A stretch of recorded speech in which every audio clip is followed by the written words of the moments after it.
আজকের আলোচনায় রাষ্ট্রপতির ভাষণ। মাননীয় স্পিকার, আমার ভয় হয় কোন ভাষায় কথা বলবো। এক সময় প্রশ্ন ছিল ৭১-এ ৫২ সালে কোন ভাষায় কথা বলবো কিনা।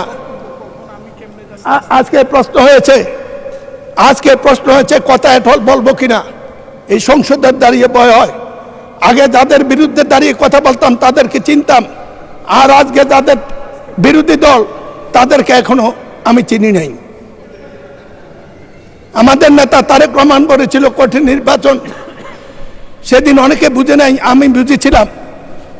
পরে আমরা নির্বাচন করতে গিয়ে বুঝেছি কি কঠিন নির্বাচন পাশ করেছি।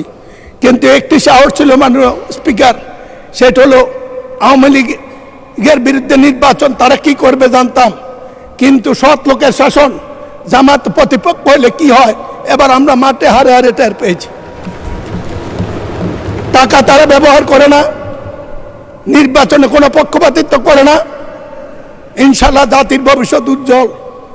এই জন্য জগন্নাথ ডেপুটি নেতা ডক্টর তাহেরকে নির্বাচনে জিতার পরে অভিনন্দন জানিয়েছিলাম। বলেছিলাম ফ্যাসিস্টদের বিদায়ের পরে কেউ যদি সবচেয়ে আলহামদুলিল্লাহ বলা উচিত সেটা আপনারা। এই নির্বাচন সুষ্ঠুভাবে সংসদ বসার পরে এত সংখ্যক নিয়ে সংসদে আসার পরে যাদের আলহামদুলিল্লাহ বলা উচিত সেটা হলো জামাত ইসলামী বাংলাদেশ।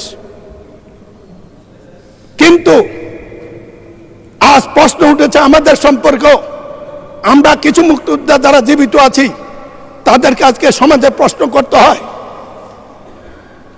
মুক্তিযুদ্ধ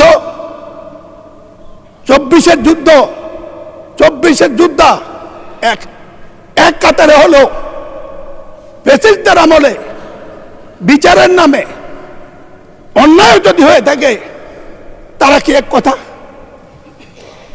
আমি এই প্রশ্নটা মহান সংসদে রেখেই এই সম্পর্কে শুধু জামাতকে একটি কথা বলবো। স্বাধীনতার পরে বা এনসিপির নেতা কাল কথা হয়েছিল, তাদেরকে বয়স কম হলেও শ্রদ্ধা করি, এই কারণে করি তারা সাহসী সন্তান, এই যুগের চাহিদা।